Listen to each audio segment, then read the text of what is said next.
to show me the way. Send me a guru every day. Get me back on track when I go astray. Enlighten me with your wisdom today. It might get weird, but that's alright. We're all just gurus helping each other through the night. Right here on Everyday Gurus. Everyday Gurus. Wake up, don't hit the snooze. You might miss Everyday Gurus. Hey everybody, it's Patrick here with Everyday Gurus. I'm here with Bob here in Crawford, Colorado, here at the American White Yak Ranch. And I'm learning some fascinating things about sustainability and the plethora of things that yaks have to offer us. So Bob, can you give everybody a little bit of introduction for those that aren't aware of you and what you're doing here? Yeah, I got hooked on yaks. The yaks are intimidating animals because they're built to fight. They have horns and they're strong. In fact, here comes my bull now. He wants to tell you how strong he is right behind us here. So but yaks are built to fight, but they're strong because they can plow, you can ride them, you can pack them, you can put 200 to 300 pounds on these guys and they'll carry it up in the mountains and take you up to 15,000 feet with ease. They're more like a goat in the backcountry because they have a split hoof. They'll go places horses won't even think of going.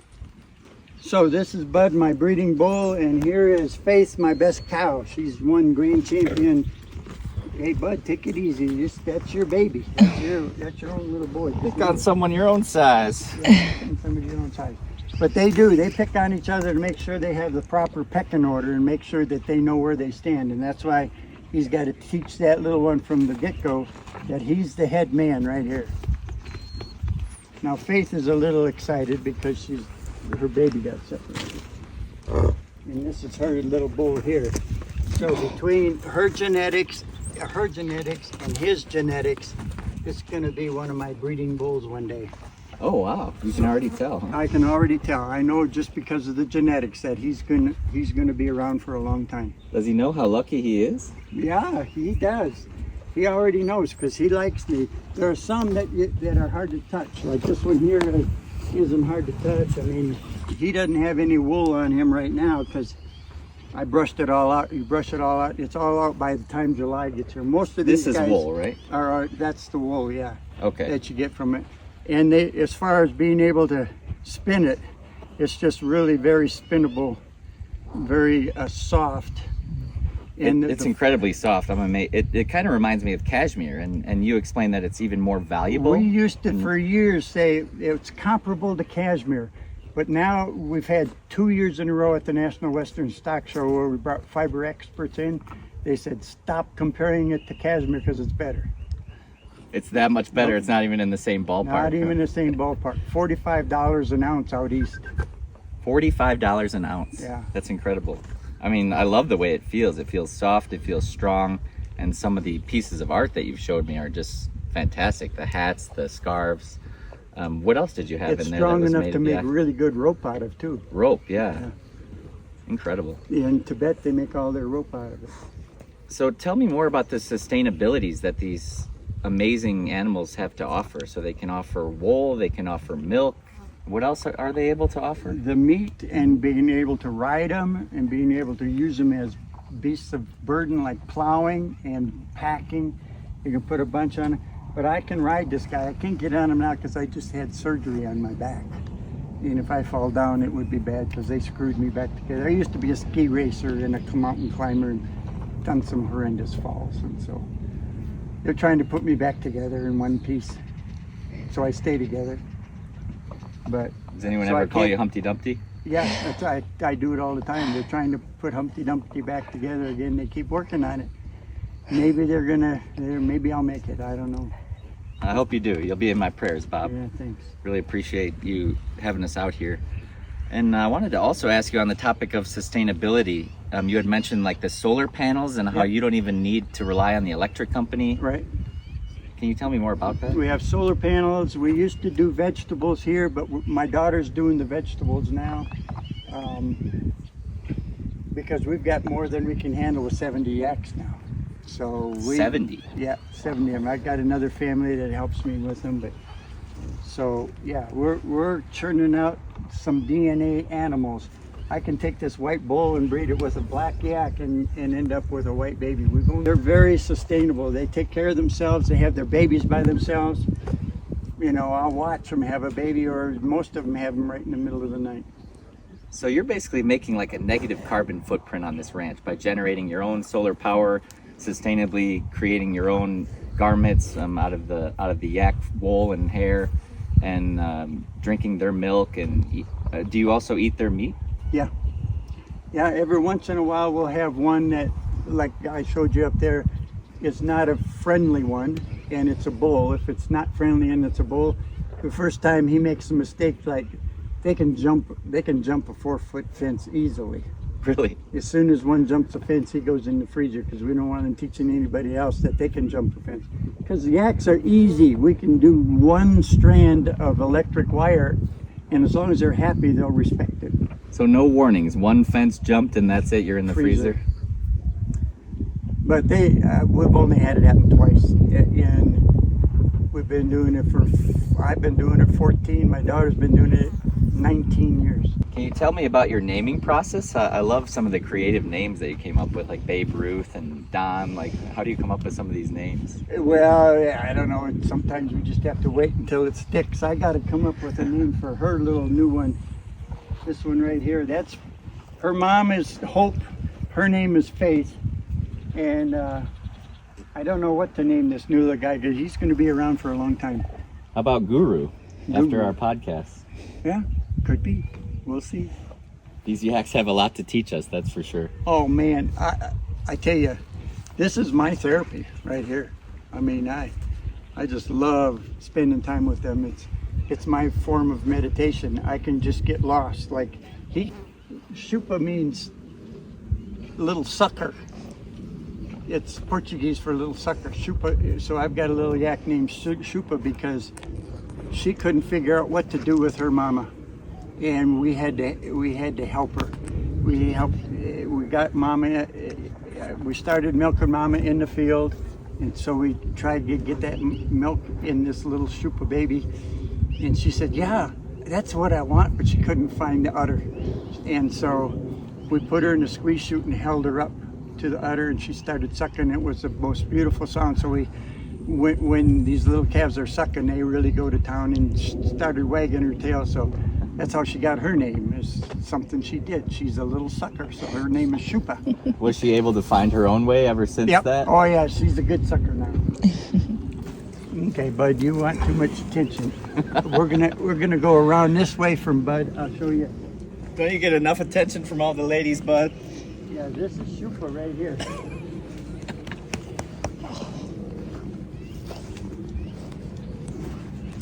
So Shoopa, when you get little babies like this, what you want to do is to make sure you tame them up. And so this little Shoopa, I want to touch this little Shoopa everywhere I can to know that, so she knows that I'm not going to hurt her. And she doesn't know that you're not going to hurt her, but she trusts people pretty good. I appreciate that. And so that another trust. thing is, reason why you want them like this is so that you can pick up their feet. Okay, hold on, baby, hold on. Because you want to be able to clip their toenails if they don't spend enough time on rocks, their toenails grow too long. She looks so happy and healthy now. It's hard to imagine her not being able to find her way. Yeah, well, every once in a while there's a little kink that will work itself out. But if I'm there, the anxiety just gets to me and I want to help. Beautiful. And they don't need any help. They figure it all out by themselves. Oh, so you think if they were in the wild, hypothetically, that she would have figured it out eventually? She would have figured it out eventually. Once that survival instinct really kicked in? I need milk and I got to find it. Yeah. So the problem with her, here's what the problem was. The year before, I had very few problems with the yak, but her mama last year had a breech baby. There's nothing you can do about it. And all of a sudden, I saw the back end trying to come out rather than the hooves and the head. Oh. That's what's supposed to come first. Mm-hmm. So I had to push the baby back in, grab its legs, turn it around, pull it out. But by the time I got it out, it was dead. So she had to dry up all by herself last year. So it wasn't the baby's fault, it was getting her started. So I had to milk her to get her milk starting to flow. Because when the baby finally found the teat on the end of the udder, she wasn't getting anything. And so she said, well, I'm in the wrong spot, I gotta go somewhere else. So I had to milk her and get her started. That made all the difference. Amazing. Here, babe. Where you at, babe? I don't know where she is. Oh, no wonder I can't find her. She's right here. So this is Right in Babe front of Ruth's our mama, nose. right here. And we halter her and we take her. We've taken her to the stock show and we pack her in the back country, and they'll go up rocks like goats because of their split hoof. A horse can't go up rocks like these guys can. So packing horses or mules, these guys will go places horses or mules won't even think of going. They got that courage, huh? Yeah. And they can carry how much weight, did you say? Oh, at least 200 pounds. At least. Yeah. Can they go all day, or do they get tired? Or? Yeah, they get tired just like everybody else, but then we say, okay, let's keep going.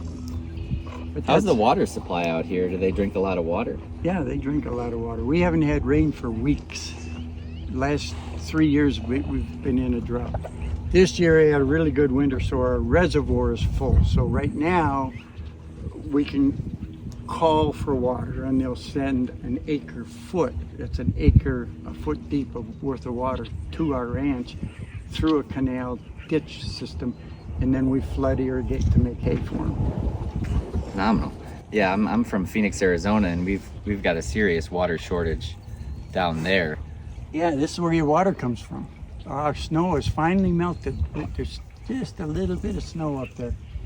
But we had a lot of snow this year, so we're having a really good year so far. Beautiful. Yeah, thanks for sharing your water with us. Yeah. We're slowly but surely learning how to be more mindful and sustainable with our supply, because our resources are limited. Although there's abundance on this planet, we take it for granted. Yep. You know, and we consume as much as we want, whenever we get the slightest urge.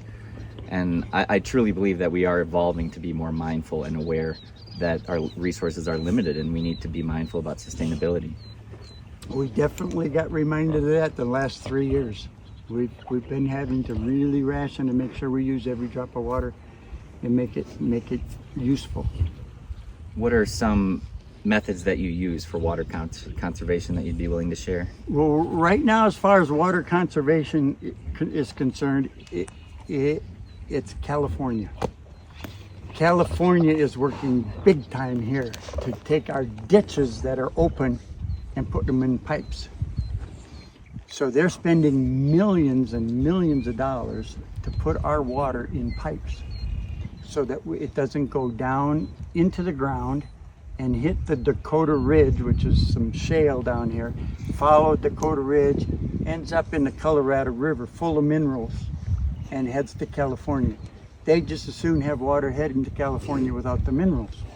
And so they're paying millions of dollars to demineralize our water, essentially. Aren't there a lot of essential minerals in there that can benefit us, Yes, or are they mostly harmful? There are essential minerals, but there's a lot of salt and stuff in it too, so that's not good.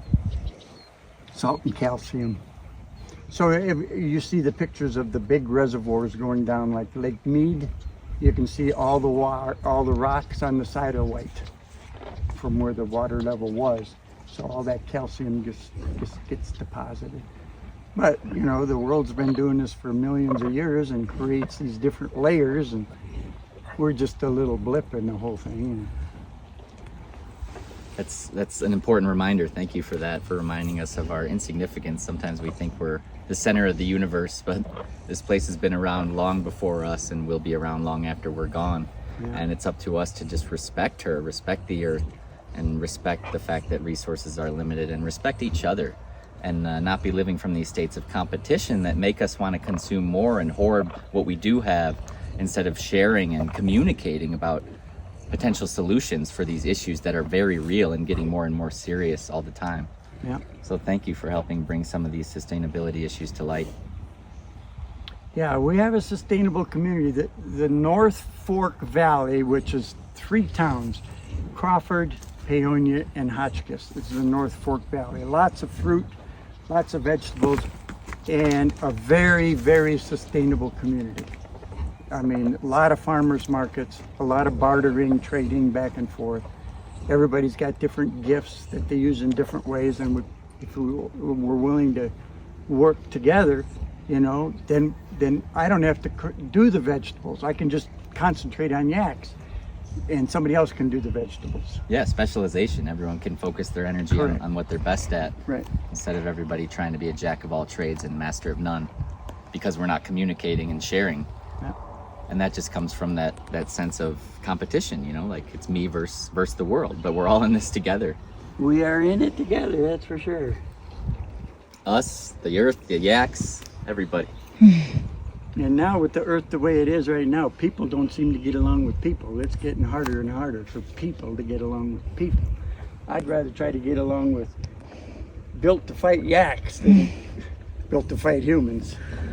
Well, thank you, Bob, for being so friendly and easy to get along with, because you're right, a lot of people are living in fear and they shut everybody else out because they're so afraid on the inside. It's really not anything personal to the other people. It's just people are suffering so much inside. They're in that defensive survival mode and they take it out on other people.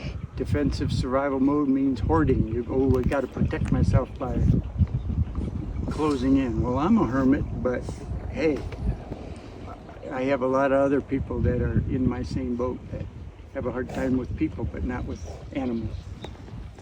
And do you guys communicate? Are you guys able to come together and coexist, Yep. like your neighboring farms and everything? Mm-hmm.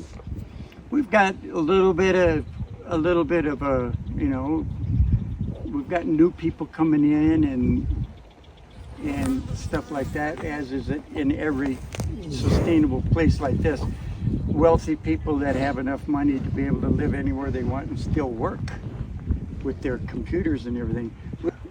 Some people will buy a place like this and be here for 3 years and say, what's going on? And why are all these willows coming in? And why do we have all these weeds? And why doesn't anybody want to cut my hay for me because it has bad weeds in it? So then they say, okay, farming and ranching, man, that's too much work for me. Let's go back to the city. They didn't realize what they were signing up for. They didn't realize that they had the ability to ruin property. And then when they realize that, they do care. And they say, we don't have time. We got a full-time job. And you have to have a full-time job because ranching and farming, hard work. And to be able to keep up with the big farmers, big ranchers, you can't make any money. Yeah, so you don't quit your day job until you're up and running. Right. Like, Yeah. what were you doing on the side while you were kind of getting up and running on this yak farm? Well, I used to be I would work for archaeologists, going all over the world looking for stuff. And then I got written up in books, so philanthropists found out that I was willing to go anywhere, do anything, and so I went to Ethiopia and Rwanda. Ethiopia during the famine, Rwanda after the genocide, just to take money to help people. So meeting with Kagame, the president of Rwanda, for example, excuse me, they didn't want to just send money to him and say, do something, because then who knows where the money goes. So they wanted me to go with it, to say, okay, what are you going to do with it? Well, we did a lot of evaluation, and we flew around all of Rwanda and came up with the fact that they needed orphanages really bad, because a lot of kids just didn't have parents.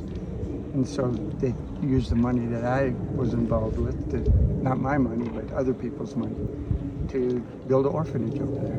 Beautiful.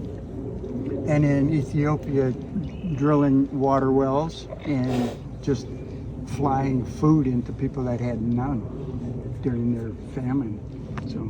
Well, thank you for all that service that you did for the world. I mean, Oh, it was, educational for me. I have had the opportunity to be in third world countries to where I realized here in the United States, I haven't been living in the real world. The real world is a lot tougher than my world. Ask the people in Ukraine. Ask the people in Ukraine. I mean, anytime you hear something in the sky, you got to be worried about it. Mm-hmm. Yeah, we see something in the sky, take it for granted. Oh yeah, that's how we get around. Yeah. sending some of this good, calm, peaceful energy from Crawford, Colorado out to the Ukraine, because they need it over there. Yeah. So Yeah, that's important for us to all remember, that we're all connected with what's happening over there affects everything over here. And I just admire what you did for the world and all your service. And a lot of people hesitate to get into philanthropy and service because they think, oh, the commitment, you know, I'm gonna lose myself. But it sounds like you really found your way in service, and like are just being rewarded with this beautiful life out in this beautiful space and living with great purpose, and a beautiful family who you get to travel with and everything. And it seems like you've lived a great life of service. Absolutely I've been able to cram 3 beautiful lives into one, living 3 different modes of life. And because I had the opportunity to be a college coach and work with people and on the college level. Then we set up a study center here, a 3-month program. I ran that for 10 years, a nonprofit organization, and got to work with at-risk and kids that we even had a parolee come to us. It was a 3-month program. We'd spend a month out in the wilderness, and then we'd spend a month saying, well, here's what you said when you got mad, and you said this about your parents, and you said this about our society. We'd evaluate that the 2nd month and the 3rd month and saying, okay, you can't stay here forever. You got to go back into the real world. What are you going to do when you get there, and why? That's beautiful that you helped someone who had just gotten out of prison. Our previous guest on Everyday Gurus was Jesse Crossan, who was a former prisoner who served 19 years of a 32-year sentence. And he's heavily involved in the rehabilitation of people getting out of prison because they're not being helped, they're not being supported, they're being let go from prison with $20 in a backpack, and they have no idea what to do, they have no skills, they have no connections. And I think that's an important thing to prevent the prison system from being a revolving door, because people get out and they end up back in months later because they just go back to their own criminal ways just to survive, and they don't know any other way. So that's really important work that you're involved in to help people rehabilitate from prison. The guy that got paroled to us out of Huntsville prison in Texas, very famous prison, he got paroled to us by some people pulling some strings. He was supposed to be a bad dude, one of our best students. He'd get in the backcountry and climb walls, and he would get all excited. And then he the last month trying to figure out, well, what are you going to do when you go back? Well, he helped us landscape our property. He helped us in the garden to make our vegetables. He helped with getting the firewood. He said, you know, I like working outside and on landscaping. He went back down to Houston where his parents were, started mowing lawns. I said, you got to start somewhere. He has a big landscape company now. Phenomenal guy. That's awesome. Smart, good person. It just did some bad things, ended up in jail. But now he's a productive part of our community. Beautiful. Yeah, everyone deserves a second chance, and they just need the help. Yep. They just need to be understood. Well, thank you so much for the time, Bob. It's bet. been an amazing time at American White Yak Ranch. I really appreciate it. Yeah. No problem. Thank you for everything. Anybody ever wants to visit, I'll give you a card. You can probably look up, or on Facebook, White Yaks in America is my Facebook page for these guys. Okay, perfect. But other people are involved in that. They love moving, but they love loving. That's mostly what they love. I feel the love out here, Bob, big time. There's a lot of love out here. These little ones just crave it. They just love it. And then when they're little, then they grow up to be big lovers of. This intimidating animal can throw me over the fence. And when in Tibet, I've got videos in Tibet throwing each other over the fence, or over. This guy can throw an animal his size right over his back. Wow. Really? Just with its horns and its neck? Up off the ground and throw them. That's amazing. Have you seen it? Oh, I've got videos I can show you at home. Go to do his thing, because he's not a steer. He's an intact. He's my breeder. He's got to make sure he checks every one of these girls out, make sure they stay pregnant. Can't blame Takes his job seriously. Yeah. That way, bud. Way to take care of business. Tough job, but somebody's got to do it. Somebody's got to do it.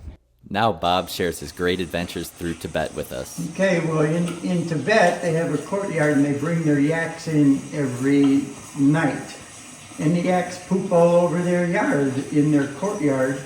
And so she's getting ready to let the yaks out of the courtyard for the whole day.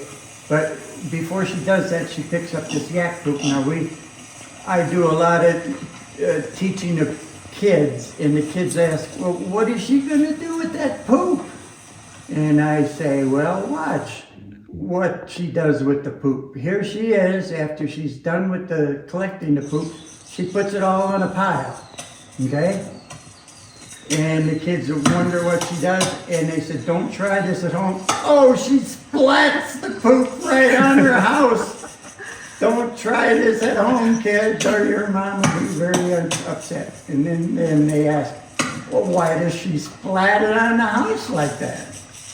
Well, there's a good reason she splats it on the house like that. Here's a whole stack of it. She takes it inside, and after it dries, the sun dries it all out. She takes it and she stacks it all up. Well, why does she stack up all her poop? Well, she stacks it up because that's their fuel. They don't have any trees up there. It's too high, and so they use it to burn in their stove to make their soup. What's that smell like? Oh, it's awesome. It's really good stuff. It really is. They put a lot of vegetables and a little bit of meat in there. Probably get used to it after a while. Huh? Yeah, and they dry out, and so they eat a lot of dried meat. But that's the Shoopa that they use. That was our interpreter. Is that your daughter? That's my daughter right there. Right there's my daughter. And how long were you in Tibet? We were in Tibet for 3 weeks. We stayed with this family, and right after we got there, then they started going up. This is their spinning wheel. Now, my daughter has a real spinning wheel, but she also has this little contraption. This little contraption, they make it to where she's pulling those leather strips, and this thing keeps going the same direction like a spinning wheel, and then so she's making her fiber there. Wow. Here's a whole strand of yarn, what you call it yarn, that you can get off of a spinning wheel. So what do they do with the yarn? So they're basically getting like at least 80% of their resources from yak. Oh yeah, they're like the Indians used to be in the United States with the bison. They used everything off of that yak. And what they do with it is they set up their loom. Well, now my daughter has a loom, but they set this up every day, and they're setting up their loom. It's amazing. Now, with people that know what looms are, they can tell you what each part of this is. And then she comes and she sets it up, her loom, and what she's going to make is a panel. And so here, watch her make this panel. I don't know the technical terms, the warp and the waff and the whatever, but one strand at a time of her fiber that she has out of the yak, she puts it through, then back through again, and pulls it tight, makes it good. Then she's got to change something, and I don't know what that's called. And she slams it down, puts another piece through. Day after day after day, one piece at a time, and that's what made that thing over there that I have on the chair. So after they've got these all made, the ones that don't have the print that is made out of individual panels like that, from except with the color. So all these ropes are yak ropes. I've got a bunch of. We bought this tent and brought it home actually. We brought all these ropes and we make dog leashes out of them. But these are all yak fiber ropes. They sit there, they never see their pictures, and so I can show them my camera, and they get all excited about, oh wow. We wanted to go find out how they lead their yaks up the mountain, okay? So here we go. Here's the leader. This is how they lead them. They load them up with all this stuff, and this is what we do in the West Elk Wilderness. What's their weight capacity? That weight, this guy has probably at least 200 pounds on him. They'll carry 300 pounds. Totally unfazed. And so they're leading instead of the people. And I thought, well, here I came to find out how they lead them. So here's all their yearlings and weanlings and babies, and here we are just following. There's my daughter. Here we are just following, because they don't lead them. They do this every year The yaks go right past camp after camp after camp, and when they get to their camp, they stop. They just know.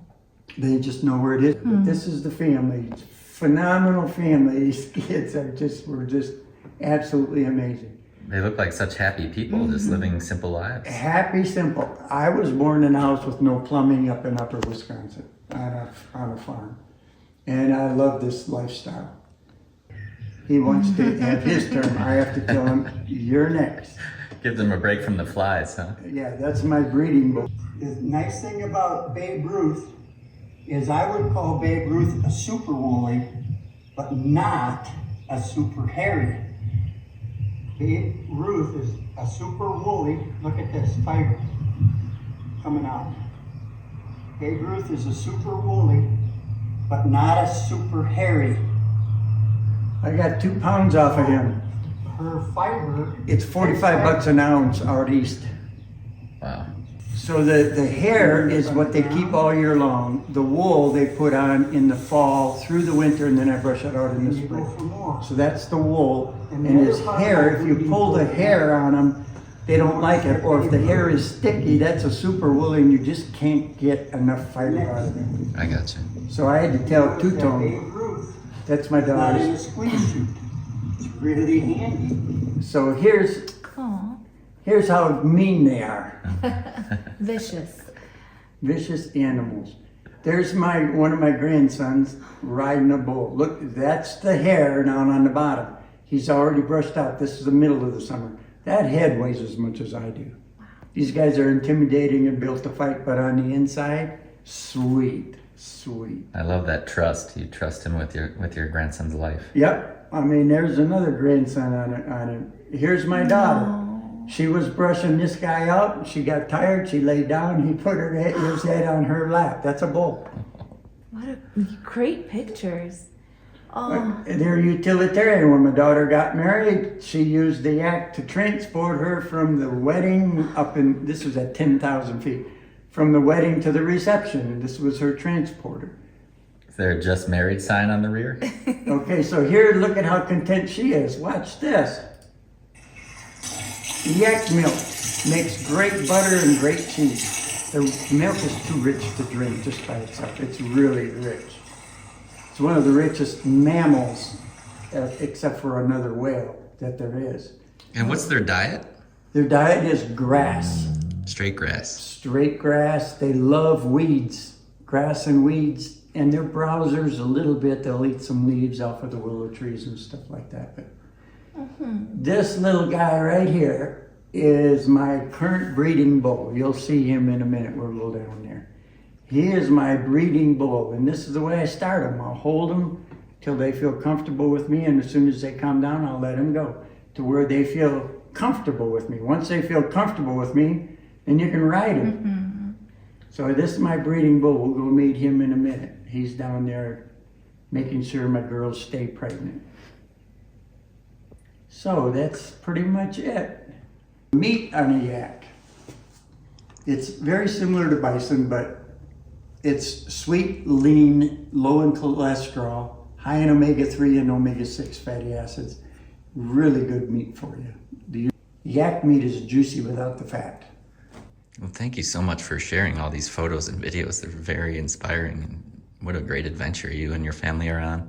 It's a great adventure. I mean, I'm a hermit here living by myself and just hugging my yaks. So that's my main squeeze right there. It's so warm, I can't wear it until it gets below 0. It is really, really warm. And it's gorgeous. Yeah, I just put it on and yeah, it has to be cold so I can wear that. And that's 100% yak as well? 100% yak. Wow. Yeah. So it's extremely warm, comfortable, and softer than cashmere? Yep. Wow. Yeah. Fascinating. If I brought a bale of hay out here right now, they'd come running for it. They're full right now. So they're not picky eaters. They'll take the hay, they'll take the grass. And they'll take weeds. Weeds are one of their favorite. Oh. Anybody ever knows what bindweed is? That's one of their favorites. Do his business. Got 2 businesses, eating and making sure the girls are happy. Tough life.